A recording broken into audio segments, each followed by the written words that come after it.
Homélie du Père Gilbert Adam sur l'Évangile selon saint Matthieu, chapitre 2, versets 1 à 12.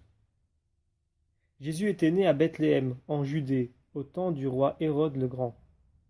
Or, voici que des mages venus d'Orient arrivèrent à Jérusalem et demandèrent: Où est le roi des Juifs qui vient de naître? Nous avons vu son étoile à l'Orient et nous sommes venus nous prosterner devant lui.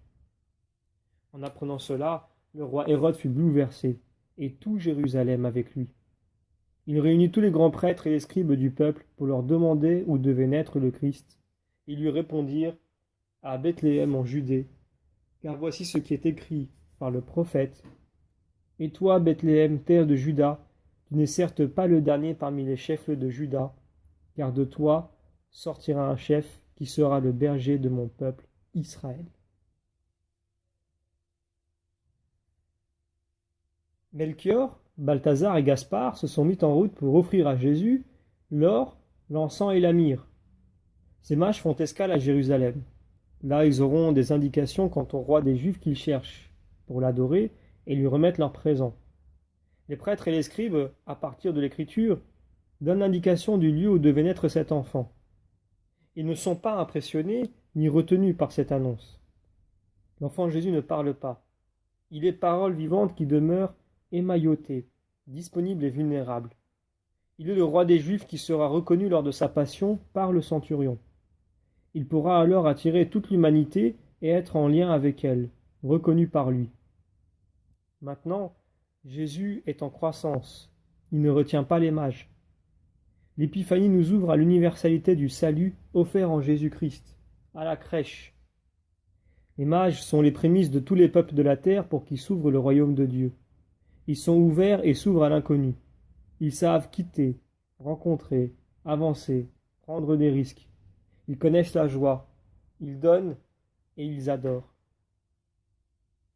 Nous continuons la lecture de l'Évangile. Alors Hérode convoqua les mages en secret pour leur faire préciser à quelle date l'étoile était apparue. Puis il les envoya à Bethléem en leur disant: Allez vous renseigner avec précision sur l'enfant, et quand vous l'aurez trouvé, venez me l'annoncer pour que j'aille, moi aussi, me prosterner devant lui.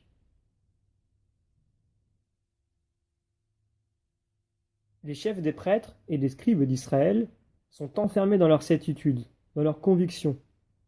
Ils évoquent l'intelligence humaine dans sa recherche de vérité.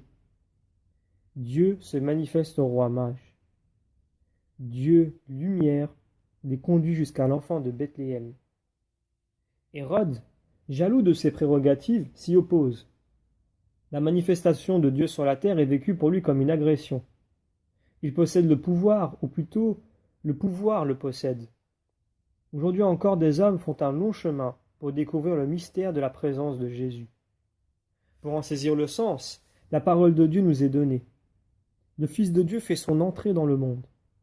Petit enfant de la Vierge Marie, il est la manifestation du nouvel amour dont nous avons besoin. Il faut que la lumière de la foi nous mette en mouvement et nous fasse découvrir celui qui rassasiera notre soif de sagesse. Nous chercherons Dieu dans le quotidien de nos existences, dans les gestes tout simples de la vie de chaque jour, dans les pauvres. Nous terminons la lecture de l'Évangile. Après avoir entendu le roi, ils partirent. Et voici que l'étoile qu'ils avaient vue à l'Orient les précédait, jusqu'à ce qu'elle vienne s'arrêter au-dessus de l'endroit où se trouvait l'enfant. Quand ils virent l'étoile, ils se réjouirent d'une très grande joie. Ils entrèrent dans la maison. Ils virent l'enfant avec Marie, sa mère, et tombant à ses pieds, ils se prosternaient devant lui. Ils ouvrirent leur coffret et lui offrirent leurs présents, de l'or, de l'encens et de la myrrhe. Mais avertis en songe de ne pas retourner chez Hérode, ils regagnèrent leur pays par un autre chemin.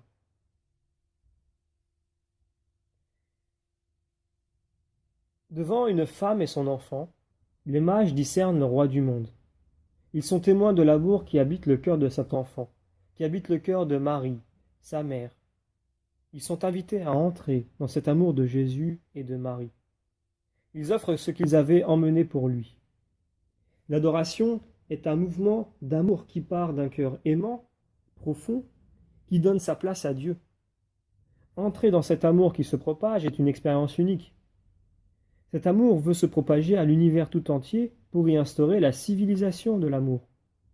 C'est ce nouvel amour qui, seul, peut régénérer l'humanité. Nous sommes tous invités à découvrir ce nouvel amour dans l'adoration. Une attitude d'amour permanente nous remet à Dieu sans cesse. Si le feu de l'amour nouveau prend corps en nous, si nous brûlons comme un grand feu, notre entourage en sera illuminé. Cet amour, la lumière de Dieu, sera manifestée au monde. Nous demandons la grâce d'être convertis par la lumière de la parole de Dieu.